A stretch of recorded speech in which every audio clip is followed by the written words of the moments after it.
Якутская ГРЭС готова к зиме. Энергетики станции завершили работы по подготовке оборудования. Всего в план по обновлению и ремонту было включено 54 мероприятия, которые за короткое якутское лето успешно проведены и выполнены в полном объеме.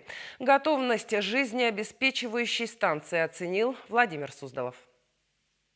Подготовка к зиме на якутской ГРЭС, как правило, начинается ранней весной, когда нагрузка постепенно снижается, но тепло все еще продолжает поступать в дома потребителей. За короткое якутское лето необходимо провести целый ряд ремонтных работ и исключить все риски, ведь суровые условия Крайнего Севера ошибок не прощают. В летний период 2019 года на якутской ГРЭС проведены 2 капитальных ремонта турбоагрегатов, ремонты сетевой насосной, газового хозяйства и вентиляционной градирни, а также работы по теплоизоляции труб.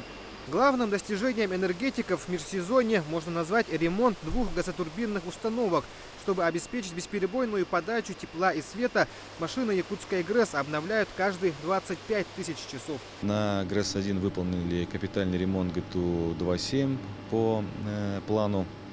В этом году также выполнены основные текущие ремонты основного вспомогательного оборудования на ГРЭС-1, также на ГРЭС-2. Все 4 газотурбинные установки были проведены в соответствии с планом проведения ремонтов. Кроме того, на обеих электростанциях газотурбинные установки опробованы в работе на жидком топливе. Готовность энергетиков к зиме проинспектировали сотрудники МЧС, которые совместно с энергетиками якутской ГРЭС провели противопожарные тренировки на отработку действий персонала в случае нештатных ситуаций.